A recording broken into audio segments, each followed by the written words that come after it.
Hello, everyone's Forest Focus. The start of the Premier League season is just a few days away. We've talked so much about Nottingham Forest and what we think they can do and hopefully will do. What we haven't really talked about quite as much is what the other Premier League teams will do. So I want to address that a little bit over the next 2 days. And with that in mind, I've spoken to all of our fan regulars from all the other 19 Premier League clubs to see how they're feeling about the season. So we'll ask them about transfer business over the summer, expectations for the season, and finally, a prediction for where they'll finish in the Premier League. Hopefully you enjoy it. Part one is the first half of the Premier League alphabetically, obviously. Part two will be tomorrow with the other guys and see how they're feeling. But in the meantime, here is part one. Hope you enjoy, starting with Arsenal. Tom Marshall-Bailey, our regular Arsenal correspondent and a valued guest. How are you today? Yeah, very well, thank you. Good to be back. No, I was on quite recently to discuss Edu. Slightly different vibe today. But yeah, really, what are we now? 10, 11 days away from the season getting underway next Friday. So yeah, looking forward to having proper football back again. What do you make of the squad then? Obviously, Gyökeres is the big box that's ticked as the striker. I mean, is he the striker? What do you make of that signing and the other business they've done? I've I've been consistent all summer long of saying that if we couldn't get Alexander Isak, that he would be the striker I would go for. Just because I think we're in win now territory, and by all accounts, it was a choice between him and Benjamin Sesko. Now he might end up in the Premier League, and we might rue not going for the younger, less refined option, but with a potentially a bigger ceiling. But for me, I think Gyökeres, even though there are some doubts over coming in from the Portuguese league, I just look at him as someone who I think's got the confidence to come in and hit the ground running. I think few of our fans have somewhat prematurely drawn the parallel to someone who we signed late in his career and went on to be a success for us was Wrighty, Ian Wright. I'd take even half of the goals that he scored for us if that's what Gyökeres can provide. But yeah, I understand some of the reservations some people might have over him. But whenever I watch him, I just think you look exactly what we need. I think we need a slightly different stylistic fit at the top of the pitch. For me, Seshko would have been almost like a Havertz sort of rotation, and you'd get exactly the same style of footballer. I think Gyökeres is someone who can give us sort of a threat in transition, runs in behind, really threaten defences. So I'm really pleased with him. I think him and Zubamendi are going to be the two sort of headline acts for us in terms of signings. I think it's fair to say that the jury's out a little bit on Noni Madueke, but I think I've gone from sort of initial outrage about it to being kind of intrigued about it now, and where he's going to be used, whether it might be that he's an option on the left-hand side for us, which I think if you polled 100 Arsenal fans, all 100 of them would say that if there was one more position we could upgrade in, it'd be on the left-hand side. That part of our attack still feels not as powerful as Liverpool and City. If you ask me, I think we've got a striker now who hopefully can deliver the goals we need. We've got, in my mind, a world-class right winger, and I think we need to mirror that from the left-hand side. So if there was to be one more addition before the deadline, I think that's where I'd want us to buy somebody. I suppose when you look at the team now that Arsenal have, it looks sort of ready to win a Premier League title. But then you look at City and you think they're stronger. You look at Liverpool and they're certainly stronger, and they haven't signed Isak yet, and maybe they don't, but they look in a better place. Has this come a year too late for Arsenal, or do you think this could be the year they win the league? I hate to say this, but I think we'll finish second again. Second again, LA and all that. I just think we've unfortunately met a couple of juggernauts, and I think it's really unfortunate timing because we've probably had a window where we should have won a league. I look at that season where we missed out on the final day to City, and I think the season before, it was probably a surprise to everyone. I don't think anyone at the start of 22-23 could have predicted we'd be in a title race after finishing 5th the season before. I certainly didn't.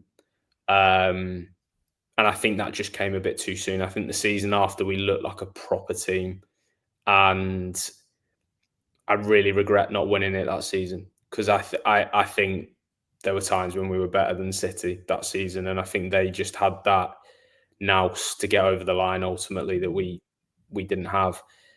Last season, there were myriad factors really for why we fell apart the way we did. I think the injuries really killed us, and I don't want that to be the only factor, because I think there were other reasons beyond that. I think there were more question marks against the manager last season than there were previously, and I sympathise to a degree with the injuries, but I think that there'd been this suspicion that Arteta maybe plays with the handbrake on a bit too much at times, and we're a really solid team. We look defensively really secure, but from an attacking standpoint, we sometimes need to let the handbrake go. And I just look at it this season, and if Liverpool get Isak, I look at them and go, okay, you can maybe, if you're sort of being hypercritical, you could maybe look defensively. If they get injuries at the back, are they going to be vulnerable in central defence? They've got an entirely new fullback pairing. It remains to be seen if they're going to be, what Trent and Robertson were for them. But you just look at their forward line. I've got no doubts that Wirtz comes in and will be a success. I think he's a great footballer.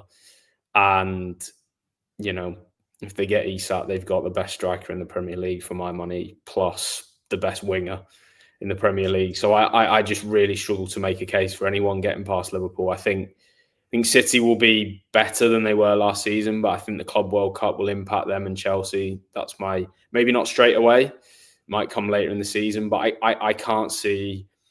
I know City went out in the quarters, but I can't see for the pair of them how. I think City's first pre-season friendly is this weekend, and I think Chelsea have got 2 pre-season friendlies this weekend. That's the extent of their pre-season. I can't believe that won't catch up with both of those clubs at some point, and I think a lot of the onus will be on how good Rodri is after that kind of injury. And I think people underestimate this a little bit. Someone like Van Dijk probably upset the odds of coming back from such a big injury like that and being. Arguably he's been better since, which is, ridiculous to say. Perhaps Rodri will recapture those levels, but, he's a year older. The position he plays as well, slightly different to Van Dijk in the sense that he's in probably one of the hardest areas of the pitch. So I don't think it's one of those where you just put Rodri back in and he's immediately at the levels that he was, going into sort of, Euro 2024 when he was just head and shoulders above anyone in the world. I'm intrigued to see how City fare, but yeah, I think the top 4 are going to be quite far clear ahead of the rest of the league this season. To be honest, I think there's a real gulf there now. But yeah, I think we'll be close. I think it'll be a 3-horse race basically, with Chelsea a little bit further behind. But I struggle to see past Liverpool, sadly.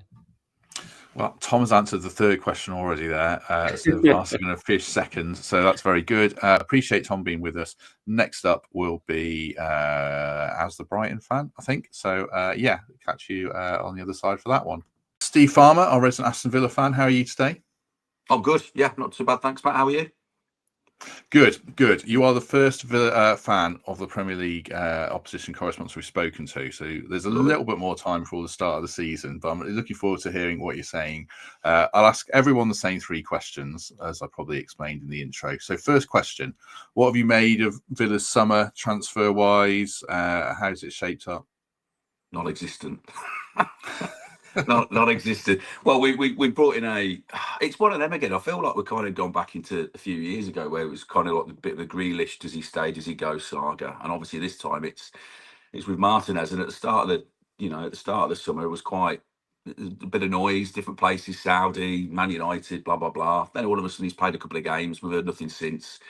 We've signed a second choice keeper from Brest, and if I'm honest, that's about it. I mean, we sign a couple of younger players from different places that are probably going to get farmed out or something like that. But at the moment, there is no marquee big signing, even that looks on the horizon, if I'm honest. So it's a little bit disheartening, I suppose, to a degree, because you feel like you're getting left behind a little bit, by some of them. However, people keep telling me that, yeah, but we've not lost anybody yet. So that's a real positive. And I'm like, yeah, but still, we could do with a bit of fresh blood, surely. Yeah, well, obviously you had Rashford and Asensio second half of the season, so you effectively need to replace those. I mean, yeah, Ollie Watkins saying that's always in the background, but is that the big plus, or are you more worried that you've got? Mate, where do you think you're light in the squad then? What's lacking?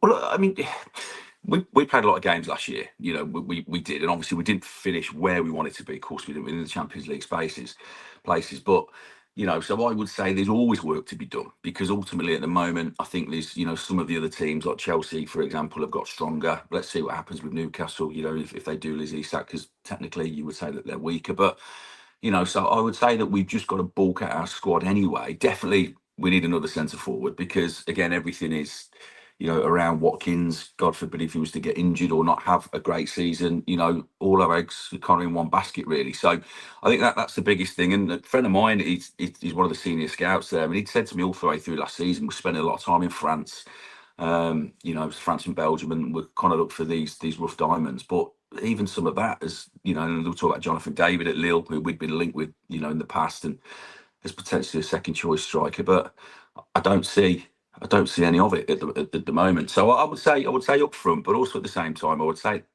at the back, centre half wise, because in the past you might recall you saying that like Torres will make a mistake, and then all of a sudden probably Mings will come in and he'll do really well and he'll make a mistake. So that little bit of inconsistency, I would like to see a good solid centre half, probably left hand side more so, not necessarily a ball player, but someone that's just going to stick their head through it and and not make mistakes, really. So it sounds a little bit harsh, but I think that's progress. You've got to be looking for that. And at the moment, as I say, we don't really hear too much. Still a little bit of time left, though, huh? There is, as we record this, yeah. So it might. I don't think it'll be too dated. I don't think it'll be too dated. Don't worry. Okay, so on the pitch, what are you expecting next season in terms of Champions League push, Europa League, big challenge? What's realistic, do you think? Again, progress. So progress would be getting back into those Champions League spaces. However, I think obviously we have a different route now potentially of getting back to the promised land of the Champions League, obviously through the Europa League, which you'd fancy us. So I would say a good start. A good start. I mean, everybody's after a good start. Of course they are. And then, yeah, as I say, a decent run in the Europa League, a good run in the European competition. I was quite lucky to go to pretty much every game last season in terms of the away games, bar Bruges for the first time. So create some fantastic memories. So selfishly, from a supporter's perspective, to stay in that competition as long as possible. But your bread and butter is the league, isn't it? And that's what, if we can get into those Champions League positions, or certainly be around the top 4, top 5 for for the best part of the season, I think we'd be more than happy than that. A bit of consistency, have long periods of winning games is obviously would be good. They're good for confidence, good for morale. I just don't want to fall behind. That's the one thing. We've had a few half decent seasons. Things that we weren't used to. In the last 10 years probably. So that would be, as I say, not to fall behind your other top 4, top 5, and maybe some of the supposedly lesser clubs that are probably spending a few quid, if I'm honest. Last question that I'll ask everyone then, just to see what they say out of curiosity. Where will Aston Villa finish in the Premier League? I would say in and around where we were last season, if I'm unless we start to do a bit of business, I would say. So I'd probably be saying 6th, 7th, maybe, and a decent Europa League Cup run. Let's take a word for the Trent navigation then, part way through this episode. Hope you're enjoying it. Do us a favour and hit like if you haven't already. that would certainly be very much appreciated. As you know, Forest play Brentford on Sunday. You can watch the game in full on the big screen at the Trent Nav. It should be a busy one, so get there early. You can see the other games as well, Palace and West Ham, all on Sky. Fothers has got his pre-match build-up with the quiz. You get your breakfast there, get your dinner there, make a day of it if you're not lucky enough to have a ticket. If you do, then enjoy the build-up at the Nav, get there post-match to celebrate hopefully 3 points. And thanks once again to the Nav for their support. Now back to our fan guests. My namesake, Matt Davies. Good to catch up with you, our resident Bournemouth fan. How are you doing? Yeah, very well, Matt. How about yourself? Good. I'm enjoying this. I know alphabetically this is one of the early teams, but you're about 2/3 the way down the fans. It's been an interesting exercise so far. Bournemouth are an interesting club. The attack looks the same, I think. You might correct me if I'm wrong, but defensively, Hyson's gone. Zabani might be going. Kirkez has gone. The keeper's gone. How are you feeling about the summer that you've had so far? On the pitch, not too productive, I wouldn't have said. We're obviously, it feels like we're weaker than we were in May. And I know we sort of ran out a bit of steam at the end of last season. We were up with you boys at one point. Everybody was talking about us both finishing the Champions League spots, which felt a little bit premature. So I think we both probably run out of a little bit of steam, and the big boys sort of put their foot down on the pedal and caught us up with all the embarrassment of riches they've got. But it just feels like this summer we've been picked off a little bit. Obviously, Housen's gone, which is a loss. We've lost Kepa and we've lost Kirkez. So that's a big part of our back five, if you include the keeper. Zabani is rumoured to be going as well, although he played in our last pre-season on the American tour in the summer series on Sunday evening. So he was actually rumoured that day to have agreed terms, or terms were being agreed with PSG, and then he turns up on the team sheet to play, which seems a bit of a strange decision, really. So there's still question marks over whether we'll lose. We probably will lose. I mean, PSG, European champions, we're not going to be able to compete that if he really wants to move. Yes, we've brought in replacements, a couple of them. We brought in Truffert at left back, France international, well regarded in France, to replace Kirkez. We brought in Petrovic, obviously, in goal to replace Kepa from Chelsea, which I feel is a really good signing. But it just feels like we're replacing those that have left rather than strengthening at the moment. And I know it's still, we've still got weeks to go in the window, and then obviously the January window soon comes around. And I think we were in a similar position in a way last season. We went to you, didn't we, on the opening day? We just lost Solanke. And I remember us saying then, Matt, or you saying to me, feels like a good time to play Bournemouth. So clearly the owners, there's no panic there from the owners or the recruitment team to get business done. But as fans, you do tend to panic a little bit. And when you see the season, 9 days away on the horizon, you think, what is going on? Because we definitely need to strengthen. Yeah, I mean, with hindsight, it doesn't really matter if Bournemouth put out the youth team against Forest. We're probably not going to beat you with our record, but what's a good time to play you? When you look at the replacements, I mean, Truffert or however you say it, he was on our list, and I think he's a really good signing. I guess Senesi is like a plug-in replacement already, who was on your books, and he's a good player. But are you worried about even the right back situation as well? I think Cook kind of filled in there. Are you worried defensively it might fall apart, or do you have faith in the club they'll get it together?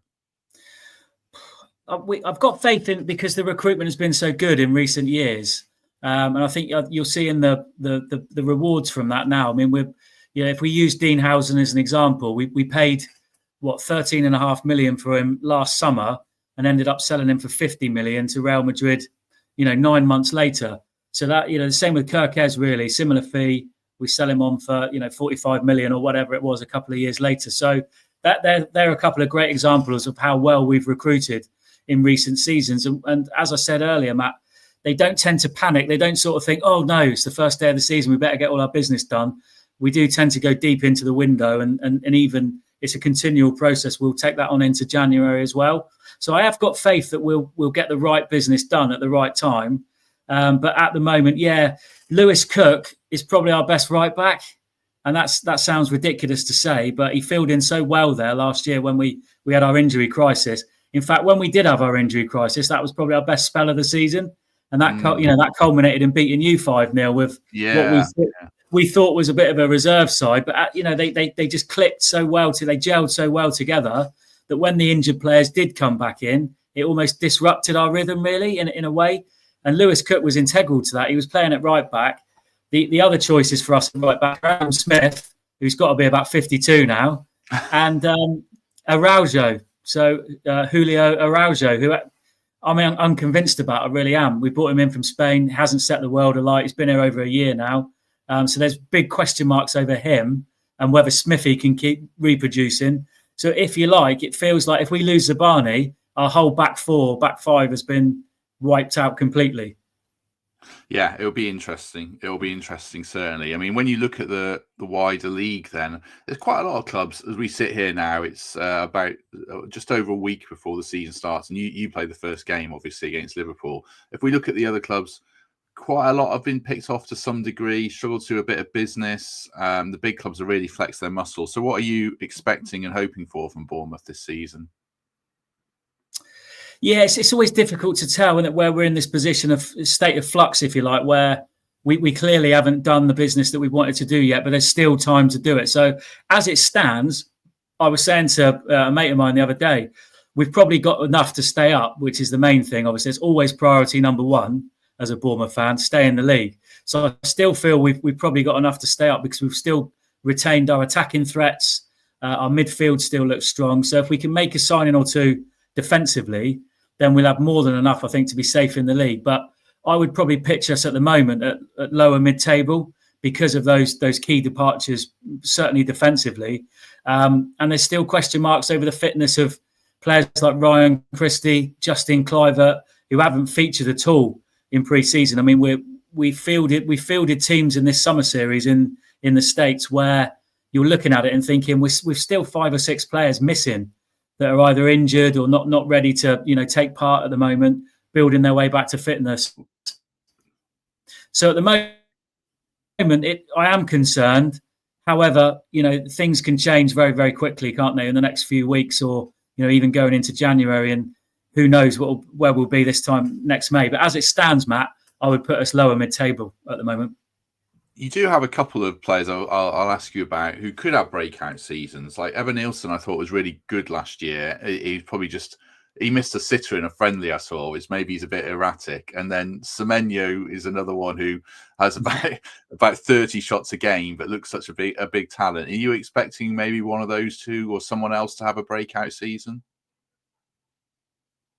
Yeah, I think one of the key signings of the summer was securing Semenyo on a brand new contract. Now, we're not stupid as football fans. I'm under no illusions that there's obviously a release clause in that contract. And he's obviously been told that if he has a phenomenal season, the club won't stand in his way next summer. So all that's clearly been discussed and negotiated and talked about. But the fact that he has signed a brand new contract and a long-term one, it feels big because there was links of him being, linked with moving away to other clubs, bigger clubs. So the fact that he's hopefully staying with us is key because on his day, as you know, he's unplayable and he's a world beater. However, his day is not every game. So his consistency is the key for Semenyo. So he's got to improve his consistency because he can go missing in games and even during games. He does things that you're really frustrated with. Then he'll come out and smack one in the top corner from nowhere. So I feel like it's a big season for Semenyo. I think that's standout. And you're absolutely right, Evan Nielsen as well. So Evan Nielsen joined us obviously early in the season. He wasn't here from the start of last season. I think he got 10 Premier League goals, which is good. That's a start. He was there to replace Dominic Solanke, who really was pivotal for us. So I feel like this is a big season for him as well. He needs to get closer to the 20 than the 10 this season. He's capable of doing it. But again, as you saw in the pre-season friendly, he had an open goal and he smacks it against the post. So at the moment, it feels like he needs 3 chances to score 1. And if you're really at the top level as a striker and looking to break into the top half of the Premier League as a club, like we hopefully are going forward, then we need his numbers to be better than that and his stats to be better than that. So they're 2 that really stand out for me that I feel like we need really big seasons from them if we're going to click from an attacking point of view. Also, there's in the number 10, there's question marks over. Kluivert is our man in the 10. Really, where is he at in his fitness? Because he hasn't really featured in pre-season. There's fringe players that have come back in, like Philip Billing. Does he have a future with us? He scored a worldie against Everton in the summer series, and we know he's capable of that. I think he's done it against you boys. He has, yeah. we know what he's capable of, but he's also another one that just goes missing. And his attitude is poor at times, his body language. Does he have a future under it? I'm not sure Iriola fancies him really, whether he suits the style. So there's question marks over those sort of players, the same as likes of David Brooks. Where does he stand in the great realm of things? Because he's not a regular starter for us, a bit like Phil Billing, and they both clearly want to be starting football matches and are good enough to be starting football matches somewhere. So there's those sort of players that have come back into the fold. Players like James Hill, Chris Meffam, who's come back from Sunderland on loan, centre-half. He may have a part to play, particularly in the early part of the season, where we're looking for reinforcements. So there's a lot up in the air at the moment and a lot of question marks. But in answer to your question, I think the two, from an attacking point of view, Semenyo and Eva Nilsson, we need big seasons from. So last question, and I've asked everyone the same question, and you can choose to answer it in the context of maybe how we sit here right now or how you think you'll be come the end of the window. But where will Bournemouth finish in the Premier League this season? Yeah, I think as we stand lower mid-table, but I'm hopeful that we can get some business done, bring some quality in with all the money that we've brought in from the sales that we've made. We need to replace and we need to strengthen. So, as I said at the start, Matt, I've got confidence in the board and in the recruitment team that they can do that because they've showed that they've done it previously over the last few years. So, realistically, I would still be hopeful of a top 10 finish again. I think, our owner's motto and his mantra is always advance, never retreat. And he showed that he's invested so much off the field. We've now got this performance centre and training ground, which is up there with the best in the Premier League. He's unveiled his plans for the stadium, which, look really good. Okay, it starts at a bit of a modest 21,000 or whatever it is, but there's plans to build on that and keep increasing as we go. So in 2 years' time, we're going to have over 20,000 seats. And it does look an impressive structure that what they're going to build. So he keeps to his word. He's not a man, he's American. He's not a man to mess about. If he says he's going to do something, he gets it done. And he's told us that we're going to get European football within the next couple of years. So I would expect us to make moves in the transfer market and to be a lot stronger than we are. So I'm going to say, we finished 9th last season. So if his mantra is to always advance, never unless we win a cup, you'd expect us to be in and around that top 10 again. And that's the positive optimism in me as a Bournemouth fan to say that that's hopefully where we'll be again. But it's a massive challenge, Matt. We're under no illusions, as it will be for Forest. You've obviously got Europe to contend with as well this season. I know you've lost a couple of players. You've replaced as well. You brought in some quality as well to replace those players. But can you better last season? I'm sure you're asking yourselves the same question. It's going to be tough because there's clubs like Man United, Tottenham that are not going to be as bad surely as they were last year. You've got other clubs, that you feel will be stronger that finish behind us both. So it gets ever tougher, but you have to stay optimistic, Matt, don't you? And have trust in your club that they're going to do the business. So yeah, I'll go top 10 again. Good stuff.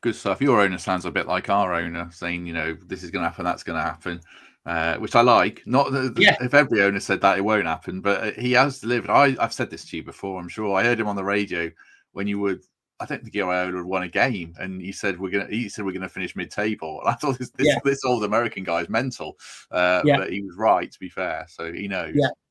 When he first came in, Gary O'Neill had us in. I think we were rock bottom when he first took over the club, and he said we won't get relegated, and everyone was like, "That's a statement," because we're bottom at the moment, and with no signs of getting out. And he was true to his word there.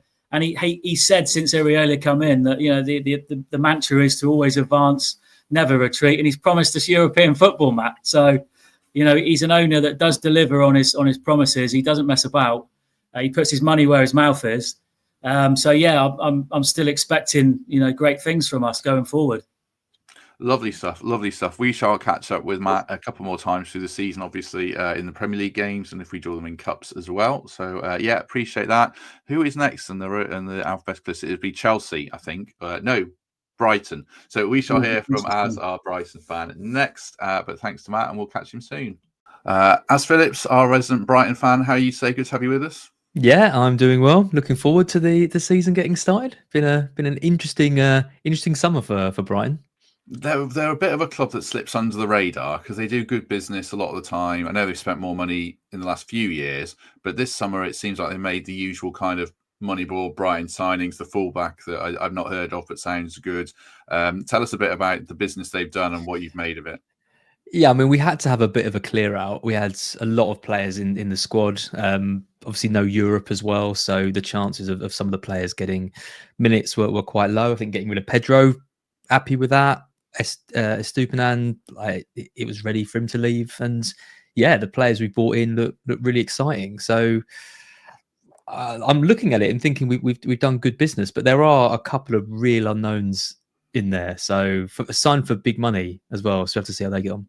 The Pedro one's interesting. I guess on the face of it, fans would say, "Oh, Brighton have sold their best player." I don't think I was ever totally sold on him personally, and I thought he was a bit of a walking red card. I'm not saying he's not a bad player at all. He's a top player, obviously, but why are you content that Brighton have moved him on?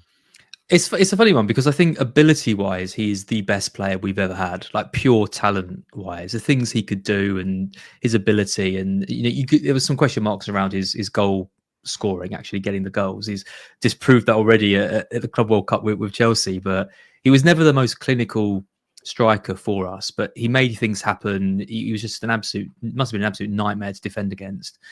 But we've got lots of players who can play in that 10 position. Where I still think that's his best position. I know he's been playing as a 9 for Chelsea, but I still think at the 10 where he can make things happen and bring others into the game, and there's a bit less pressure on him, is where he excels. But I mean, we've got Ruter, we've got O'Reilly, we've got Gruder who played really well. We've got plenty of players who can play in that 10, so it's not the biggest loss. If it was another position, like if Matoma had gone, there's no one that we've really got who can play on the left wing. But for a player where we've got 3-4 players who can play his position, and we got good money for him, and we've used that money to strengthen in areas where we're weaker, I think it's good business from us. The signings are interesting that you mentioned. Kostoulis from Olympiacos, who's a player we discussed on here a bit, as in why aren't Forest going for him? Then you see the fee and you think, oh, maybe that's why. It's a lot of money. De Kuiper's the player I mentioned at the start there, who sounds like he's got a fair bit about him. No kind of headline names. Is it the usual kind of Brighton talent that you're going to sell to Chelsea in 2 years, or do you see them differently? Yeah, it's got to be, isn't it? I mean, someone like Kostoulis is interesting because that is big money being paid for an unknown. Normally we pay little money for an unknown and then sell them for big money, but 35 million. It reminds me of like the Fabio Silva signing at Wolves. They signed him at a similar age and he never really kind of hit the heights I think they were hoping for. I hope it's not one of those. I mean, it's an area where we are light. We've only really got Welbeck. Ruter's been playing a little bit there over pre-season, but we are light there. Like he'll get opportunities this season, and Fabio Silva did at Wolves. So you can't help but make that comparison. Hope it goes a little bit better for him than it did for him. But yeah, it's a strange one. I've got to admit I don't know much about him. There's a lot of hype around him, obviously because of the fee, and we just have to see how he does with the pressure of playing for a Premier League side. But looking forward to seeing him anyway. 8th place finish last season. Then you mentioned no Europe there, unless something insane happens with the Crystal Palace appeal. As we record this, is push him down another one. Push him down. What are you hoping for this season then from Brighton? We have to get into Europe this season. Really, I think if we don't, Hertzler's probably going to leave, or not voluntarily, but probably be shown the door. I think he has spent a lot of money now, and you can't really argue the squad is being moulded in the way and the vision that he wants. I think we might change up our tactics a little bit. Before he was playing 3 at the back. We've signed 2 really good looking centre backs now, and we've got Van Heck and Dunk. So you've got to think maybe a 3 at the back system is what he's going to go for. If we get halfway through the season and we're 10th, 11th, 12th, I think there's going to be some questions raised. I genuinely think we've got the squad to compete now with the teams, 1 to 8, and we should be looking at Conference League as an absolute minimum. So I'm going to ask the same question of all the fans. In fact, I'm asking the same questions basically, but the last one is always this one: where will Brighton, in this case, finish in the Premier League? I'm going to back us. I'm sure there's never really bias when you ask that question. I think we'll sneak into the the Conference League. I think we'll get like an 8th place finish. I also think we could potentially have a good cup run as well. Like you saw Palace last season. Like we've got the squad, we've got the players. If he takes that seriously, we've come close in previous seasons. We reached a semi-final, lost to Man United on penalties a few years ago. Like if we can just go that one step further, because I genuinely think if we're playing a Manchester United, a Man City, a Liverpool in the final, we're not scared of playing those top teams. So in a final, I think it could be really good. It's just obviously getting there and difficulty. But I'm going to back us for a cup win or an 8th place finish. There you go. Lovely stuff. We'll speak to Az through the season. Obviously, when we play Brighton, I've no idea when it is, but we should catch up with Az and offer him our thanks now. It's not another 7-0. That's all I ask. It's not going to happen. Don't worry.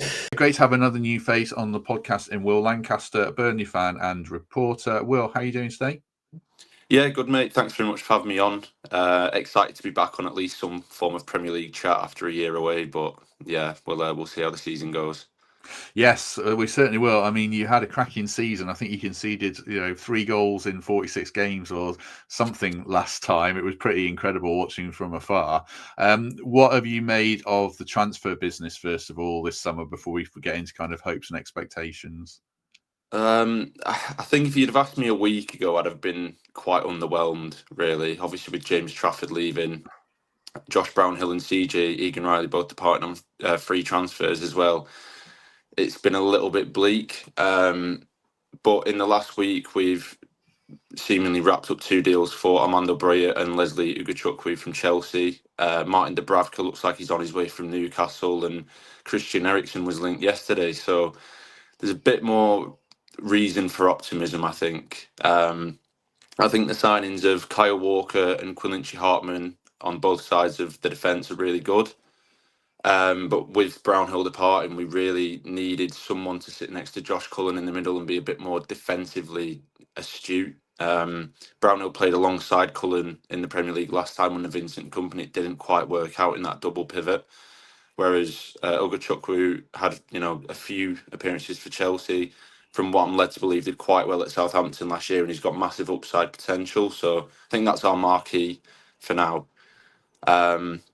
Going forward, I think maybe we need another attacking midfielder just for that extra bit of quality, which is what Eriksen would bring in.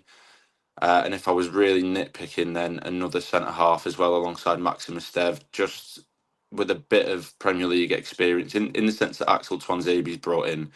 But he's quite injury-prone, and I'd like someone maybe, in your standards, the Milenkovic next to the Murillo to sort of shore up that defence.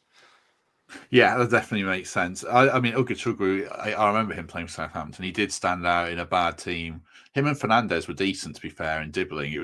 They were just a bit mismanaged, I would say. But yeah, I'll ask you about a couple of players then. I haven't seen much of Estev, but people seem to be raving about him. Is he a standout player? Are there any others that fans should be aware of for Burnley? Yeah, absolutely. He's by far and away our best player. I think last season you could sort of put it down to him, James Trafford and Josh Brownhill. But obviously now that the other 2 have left, he's by far and away the standout. He's a Rolls Royce. The closest player I can sort of link him to in terms of playing style is Van der Ven at Spurs. He's not the most physically imposing defender. But his reading of the game, his recovery pace, his timing in the tackle, and his calmness and his progression on the ball, they're all incredible. I was quite shocked that he didn't leave in last summer's window when we had a bit of an exodus. He stayed, obviously started forging that brilliant defensive record. It went into January and I thought he could even leave again, but no bids matched our valuation, and he's just signed a new long-term contract, which is, outstanding for someone of his talent. I truly believe that he can at least waltz into a top half Prem team and maybe even someone challenging for the European spots. The other person I suppose I should ask you about, and I asked Graham, the Leeds correspondent, about this as well, is the manager. I've spoke to Bournemouth fans on here, Fulham fans on here. Fair to say they're not having Scott Parker at all. What's your view on him, and is there a question mark against him in the Premier League, do you think? I think if you look at his Fulham team especially, he had the likes of Mitrovic, Ruben Loftus-Cheek, Ademola Lookman, All very good attacking players, but maybe the defence left a little bit to be required. I think obviously his Bournemouth spell was in the Premier League was shoddy.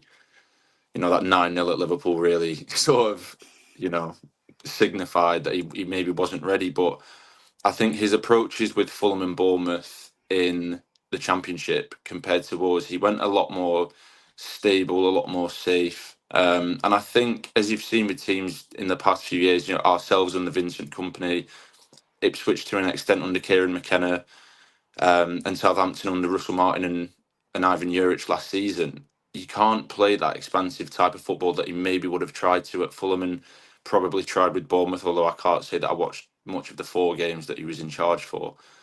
I think he's really taken Burnley as a learning curve, somewhere to forge a new identity for himself. And while I'm not going to be all guns blazing saying that we'll easily stay up, I think we do have more of a chance this year under him than Vincent Kompany because he's a lot more pragmatic. He'll try and eke out those 0-0s, 1-1s, maybe a 1-0 win here and there, just to sort of keep us plugging away and not really fall too far behind in the relegation race as we have, well, as we've seen in the Premier League over the last 2 years with all the promoted clubs. So what are you expecting this season then when you take into account obviously the quality of teams you're competing with? Your defensive record last season, I suppose, gives you a good foundation. If I don't know if it's a red herring or not, I did see the XG, if you put stock in that, was higher and all that kind of stuff, and Trafford was unbelievable. But what are you expecting and hoping for this season from Burnley? I think more of the same, really. I think adding Kyle Walker is massive, just in terms of, you know, not only who he is. You got to remember he started the Euros final. That is a massive signing for our club, whether he's sort of declined in the last year at City or not, especially for, you know, fighting for survival against other bottom half Premier League clubs.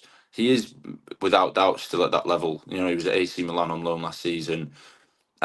He's the sort of addition where that's sort of cemented for me that Parker is going to continue playing the way that we played in the Championship.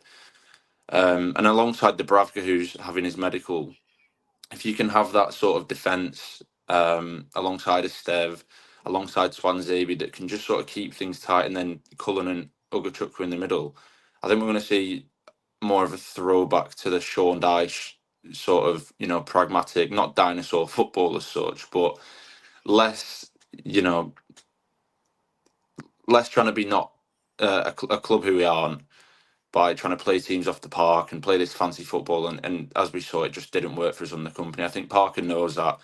And I think it's more of like the club ethos as well. But we are the plucky underdogs.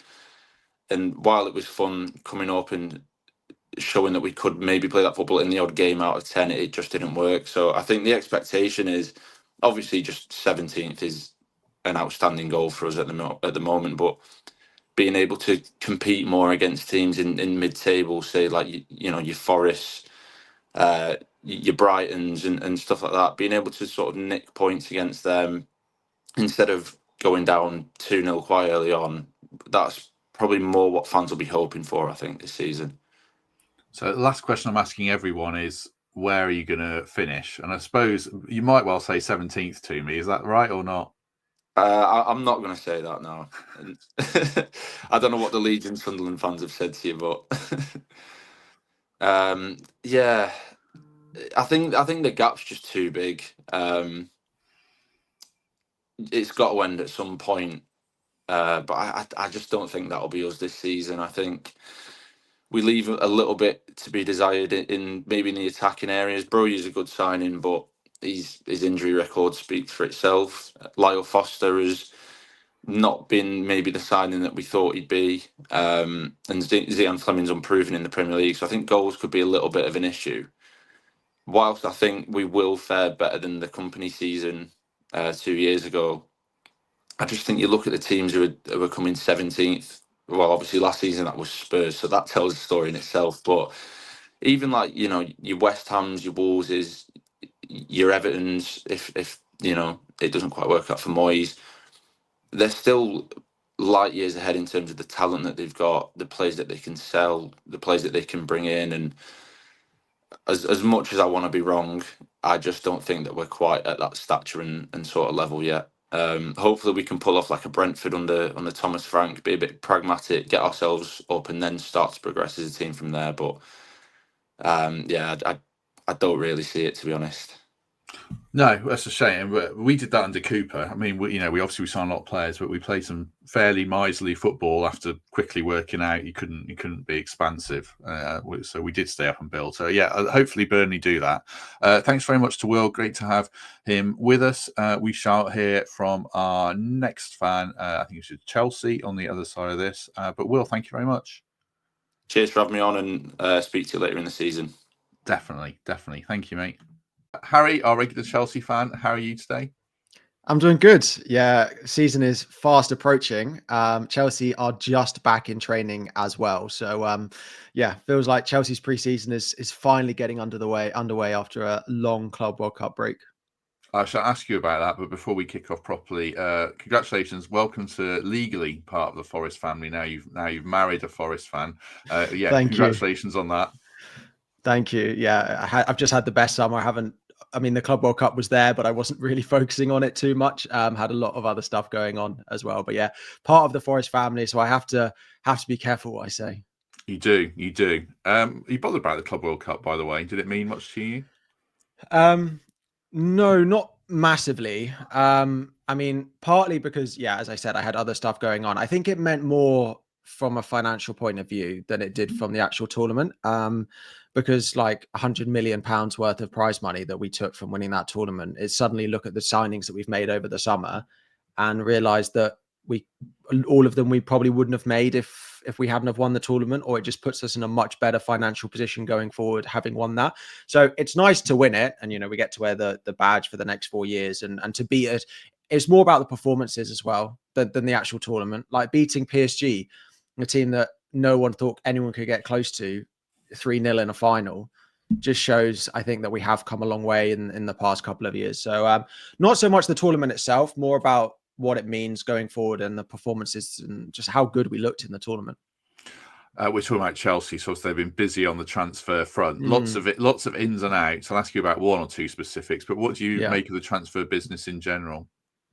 I think we've done pretty good business. And I think the money that we are paying for players compared to the money that we are selling players for looks very good all of a sudden. Like the way that we've signed Delap for a very similar price that we're going to sell someone like Broja to Burnley for, just looking at a couple of transfers like that, and a few of the other players like Dewsbury Hall going, a lot of those players that may be on the fringe and we're playing a bit of Conference League, we're getting very good money for them, and we're not overspending on players that I think are making our squad better. So I think there are a couple of positions that Chelsea fans have always spoken about, like in goal, that it doesn't look like they're going to spend in, but I think we've had a pretty good transfer window so far. Pretty happy with it. We were discussing them the other day, and I call them a player farm because they'll churn players out quite quickly. So you would disagree with that, would you? Well, I think we do get a lot of players in, and we do have a lot of players on our books. But as we see, a lot of it is, from a business point of view, comes out to be very good in the end, because like a lot of these players that we've bought and we keep them for a couple of years, we play them for a decent amount of minutes, and then if they don't work, we tend to make a profit on them anyway. And if they do work out, then we've probably developed them further than they were when they signed with us, and they're ending up being a better player. So it can be at times, like I look at some of the young players that are, they come through the academy and then they do get shipped out once we get a good offer for them. And it does happen like that recently. But part of that is to blame FFP for the way that encourages us to sell young grown players. So, I think there was a period probably 2 or 3 years ago that it did just look like a scattergun approach. And I think we are really starting to see that come to the benefit of that. And it seems a lot more tailored now than it did before. Yeah, I guess the player farm aspect I was thinking of when I look at here, like Petrovic arrives, you sell him for more money a couple of years later. João Felix arrives, very odd deal, I thought, and then he's going to go to Saudi for a decent fee, and then Chukwuemeka, players like that, Vega. That's what I was referring to, in that they'll give players a couple of years, and if they don't like them, they actually sell them for decent money. And then, well, this is it exactly. Like we buy them, and 1 in 5 of them will end up being worthwhile, and the other, 3 of the other 4 will make a profit on anyway. So yeah, I understand there is a rotation when you look at it like that, but actually from our perspective, I mean, those players are not always bought to be part of the long-term squad unless it really works out, and then we make a profit on them, which we can then hopefully reinvest like we are doing. Yeah, and I see like Villa do that now. They've started buying these 19-year-olds, and 2 years later they'll sell them. Let me ask you about João Pedro then. I spoke with Az yesterday, our Brighton fan, who you will know well from the world of FPL. I'll ask you specifically because he wasn't sold on João Pedro. He thought he was good. It was good business, and I can sort of see making his case. Like, he's really good as a number 10. Is he a striker? Is he a guy who's going to get you 15 league goals? That kind of thing. What's your take on João Pedro's signing? I think if João Pedro played every week in that Chelsea team, he'd score 15 goals and there wouldn't be much debate about it. I understand that Brighton are happy to take more money from us, from another player. But if you look at how pretty much all of them are turning out at the moment, I would say we tend to do pretty good business when we go and take some of their best players. It does take a couple of years, but looking at like Cucurella and Caicedo, and for all the bad things we've said about Sanchez, he's turning into not bad investment for the money we paid for him as well. I think we've done pretty good business from them, but I like João Pedro. I think forwards is a position that you have the ability to massively overspend at the moment. And it just didn't look like we were ever really going to buy one of those top names, the Sescos, the Gyökereses, the Ekitikes. We were linked with a lot of them, but we didn't want to spend the money and get into a bidding war with another club to overspend.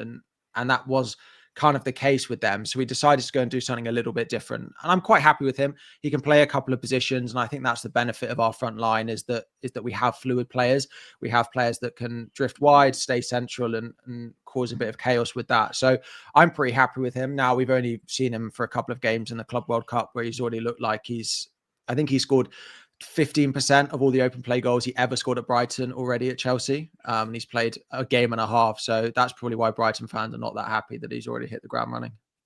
So looking at next season in terms of hope and expectation, last season you very annoyingly scraped into Champions League on the final day. Less said about that, the better. What are you hoping for this season? Well, at least it looks at the moment like you're going to be in the Europa League after Forest spend their time complaining about other clubs. But anyway, yeah, I would hope that we are in the top 4 again more comfortably than we were last year. Hoping, and I think there's a lot of optimism by Chelsea fans this year that we will see an improvement and more of a consistency than maybe we saw at times last year. So, I would love to be in and around higher conversations, but as long as we're more comfortably inside that top 4 this year and, having a good Champions League campaign, I think that's what we really want and are hoping for.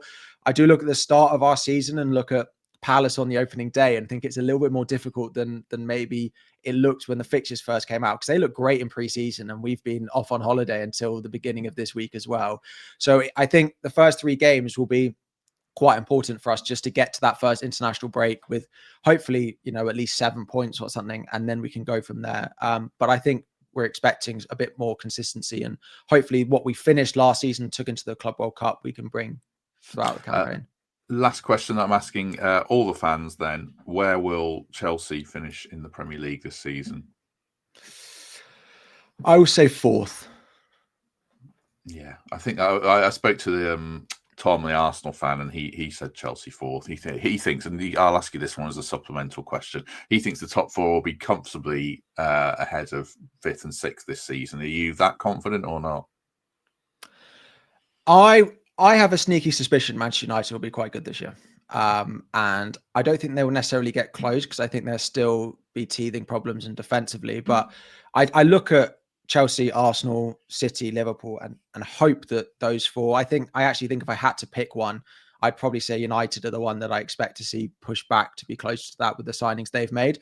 I hope that maybe, I would say 4th is realistic. I wouldn't be surprised if maybe we overtook one of those 3 and maybe got 3rd, but I would say 4th I would take that.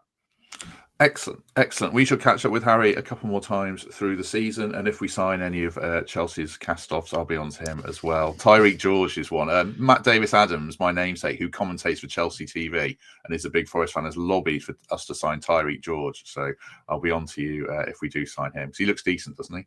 He does. He's played minutes for us. He's one of those that, like, with our merry-go-round of players, that I'm slightly sad to see that looks like he's gonna go. He's a good young talent. If you get him for a decent price, I think he'd be a good signing. Excellent. Right. Thanks to Harry, and on to the next fan we go. Matt Watts from a team called Palace, our resident Crystal Palace fan. How you doing today, mate? Yeah, very well, thank you. Good. Are we friends? I don't know. Are we allowed to have a civil conversation? We are not on social media, so we are allowed to be friends. Good. I should adjust my camera as well while I do this. There we go. That's better. Oh man. So conversations about the summer. We'll get to football transfers. How's it been for Palace then? It's all been very controversial. Our club seems to have fallen out. Our fan bases have fallen out. But what's it been like from your point of view? Oh, I mean, listen, it started from such a high point, didn't it? Obviously, winning our first bit of major silverware, knowing that you're going to be in some form of European competition.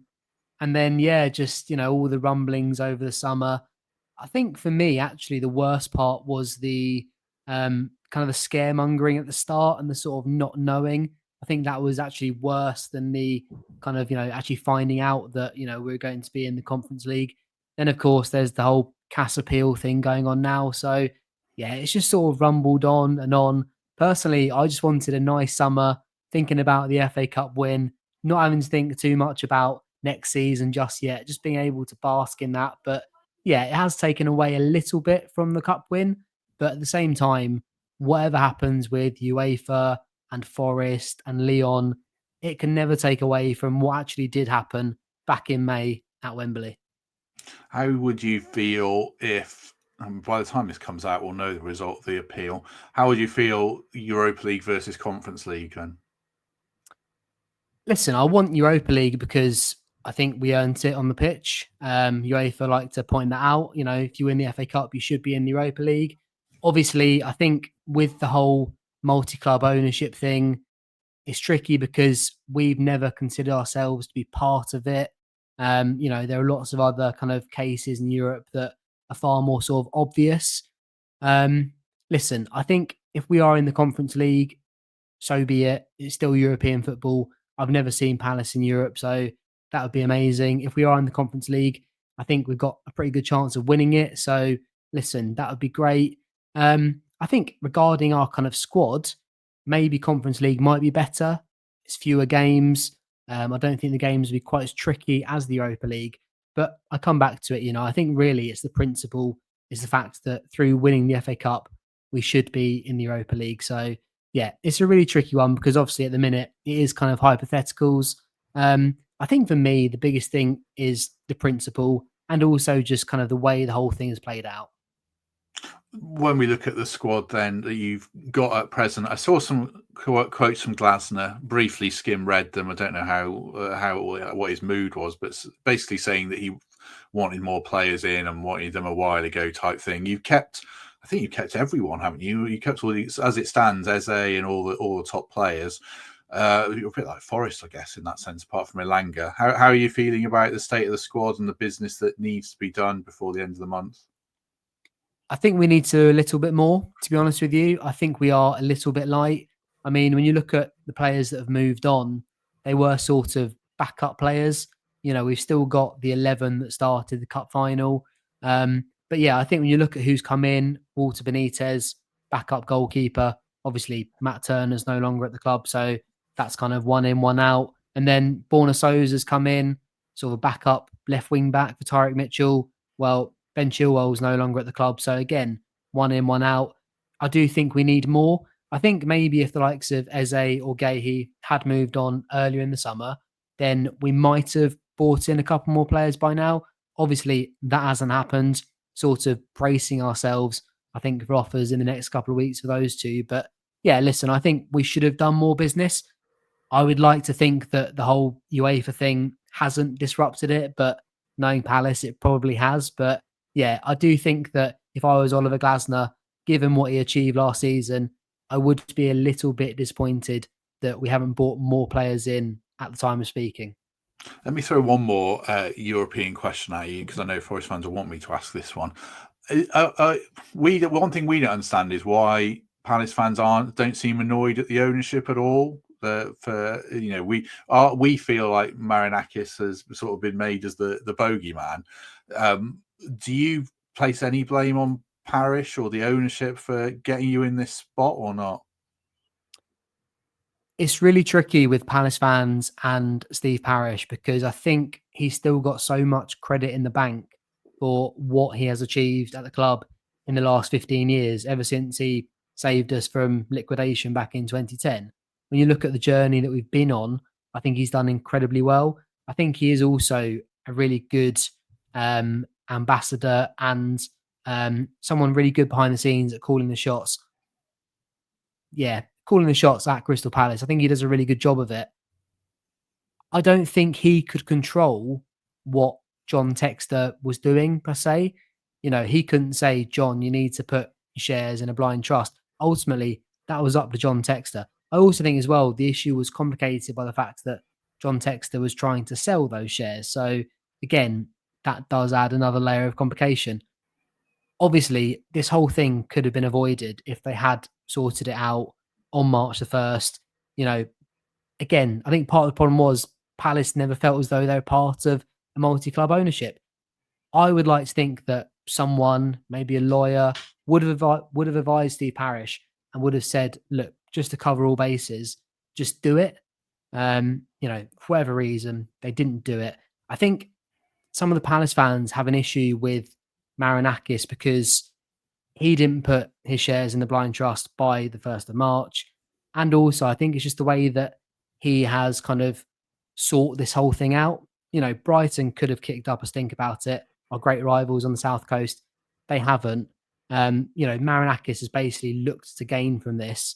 I think it just comes back to the fact that Palace fans feel as though because we won the FA Cup, we deserve to be in the Europa League. But listen, ultimately, what will be, will be. I'm kind of at the point now where I'm like, do you know what? You can't control it. Just get on with it. There was one point this summer where there was a threat that we might not have any European football, and that would have been absolutely gutting. So, yes, I want Europa League, but for me, if it does end up being Conference League, as I said, I've never seen Palace in Europe, so that would be great. Well, I'll have to put the Forest fan disclaimer on the end and say that our argument would be that Marinakis just wrote to UEFA to find out what was going on and no one ever saw the contents of the letter. I suppose Palace fans would say he kicks up a fuss. So, yeah, I'll have to. I'd like to see how it all comes out in the wash in a few years. With a few things like Morgan Gibbs White's contract as well, but probably one for another day. When it comes to expectations for the season, then we're both in the same boat, balancing Thursday, Sunday, and we've discussed it at length in our podcast. What are you hoping for from Palace this season, then? I think, to be honest with you, if we go deep in Europe and we are somewhere around the middle of the table, I think we've had a pretty good season. Obviously, this whole Thursday night thing is going to be new for us. I don't think our squad is really strong enough at the time of speaking for it. Listen, I think if we somehow managed to get in the top half and we went really deep in Europe, obviously, if we're in the Conference League, if we potentially win that competition, that would be an unbelievable season. I think things like the Carabao Cup this season going to take a massive backseat. We took that quite seriously last year, got to the quarterfinal. I can't see us taking that competition that seriously this year. And then obviously the FA Cup, I think as the reigning champions, we have a responsibility to take that seriously. I really hope that we do. But I am a little bit concerned that lots of games, first half of the season, quite a small squad, a few injuries, that could really affect us this season. So, yeah, it'll be interesting. As I said, maybe from our kind of squad point of view, Conference League might not be the worst thing. But, yeah, listen, I think in terms of the Premier League for Palace, it's going to kind of be more of the same. It's going to be a case of get to 40 points and then get as many as you can on top. So the final question, the one I'm asking all the fans, where will Palace finish in the Premier League this season? You can be boring and say 12th if you want, but you can say a different number. I mean, as a Palace fan, I kind of feel like it's my duty to say 12th. Listen, there are so many caveats with this season. As I said, I think if you offered me 12th right now and you said that if you're in the Europa League, you get to the quarterfinal, or if you're in the Conference League, you get to the final, then, I would take that. It is going to be new for us this season. I'm hoping that whichever competition we're in, we're going to have quite a few good adventures in Europe on Thursday night. So yeah, it is going to be different. I'm not expecting us to put up any trees in the league. You know, I've seen a Opta supercomputer predicting Palace to finish 7th in the Premier League. I cannot see that happening this season. You know, I think with everything going on, I just cannot see that. So yeah, if we can be somewhere around the middle of the table and a good run in Europe and, you know, a respectable effort at defending the FA Cup, I would be more than happy with that.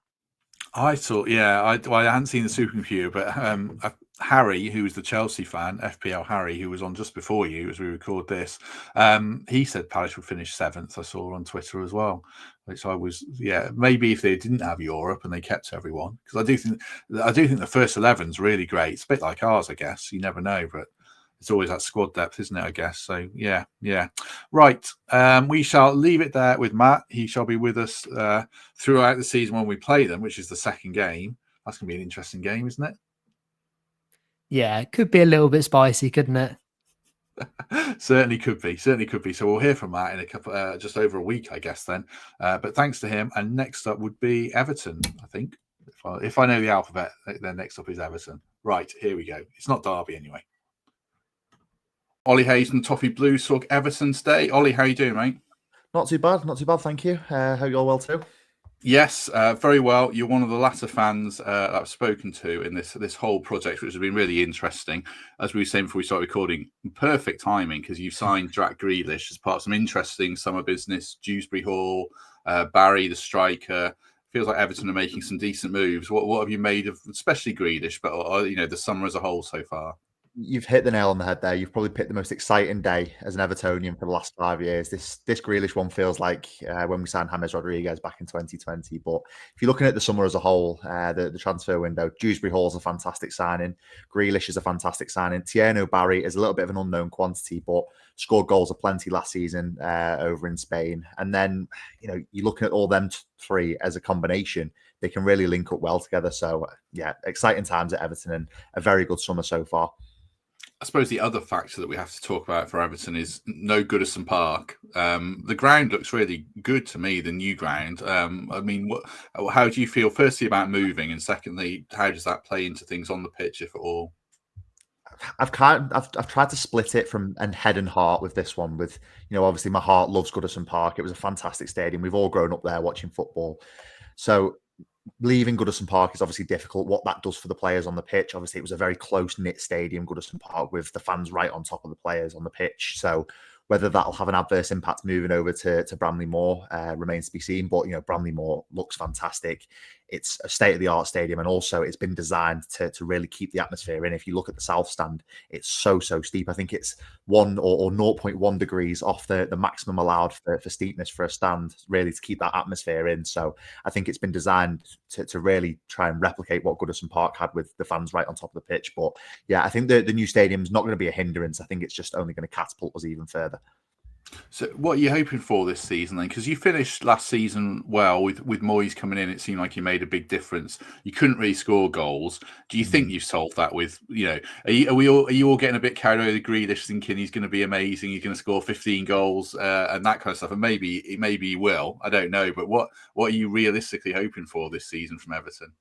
Realistically, I think anything better than 13th, obviously, where we finished last season. If we get into the top half, I think that's fantastic. I think we have to keep our expectations measured. You're looking at this Jack Grealish signing, yeah, it's fantastic. Could he score goals? Yes, he can, but he's not always been a numbers man, Jack Grealish. He's always that flair player that maybe gets pre-assists and doesn't really churn out 10 goals, 10 assists per season. So have we fixed the goal scoring issue? Beto's not had the best of pre-seasons. Obviously, Tierno Barry's not got off the mark just yet in an Everton shirt. So it does remain to be seen. But I think with David Moyes, he's looked at this summer as an opportunity to sign the likes of Kieran Dewsbury Hall and Jack Grealish and try and divide the goals up amongst the pitch rather than just focusing on Beto. I think he's trying to divide the goal scorers up amongst midfield as well. So it remains to be seen, obviously, if he's fixed that issue. But I think in terms of our expectations, anything in the top half, I think is a realistic expectation considering the signings we've made.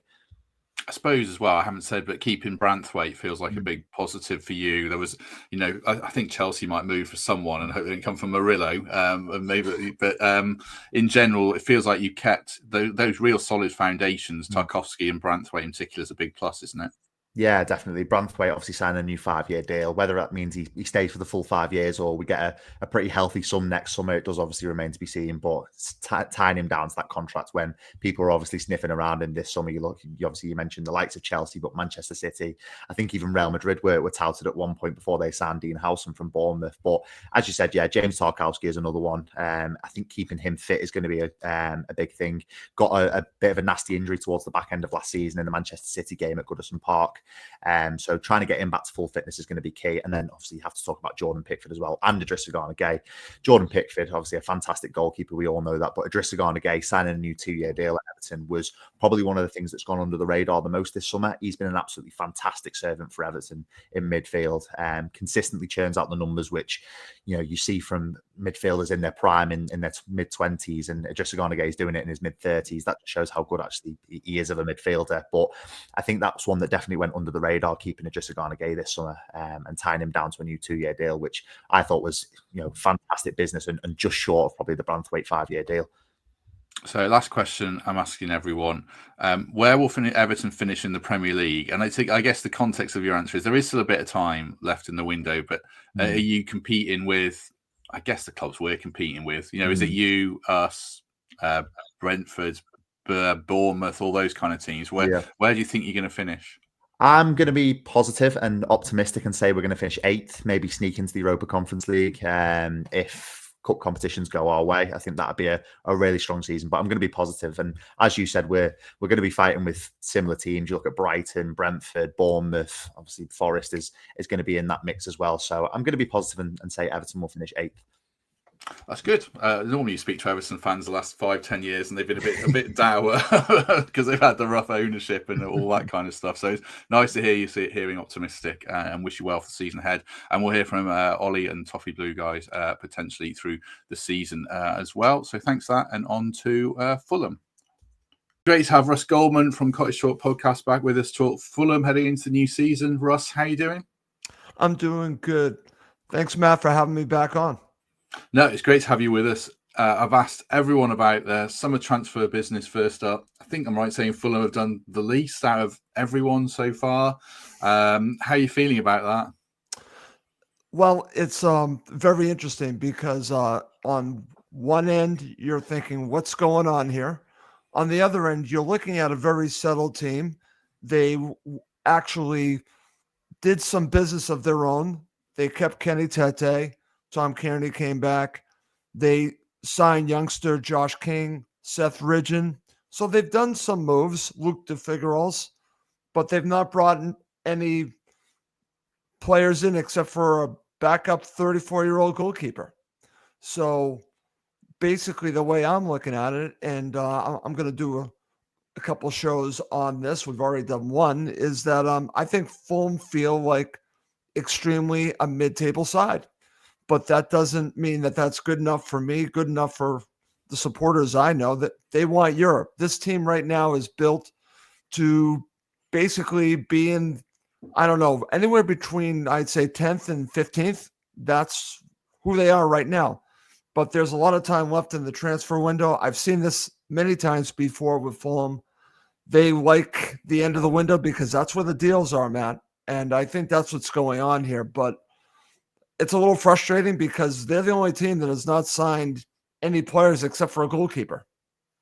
When you look at the squad, as we sit here now, I think we're calling this on the Monday, so about 5 days from the season.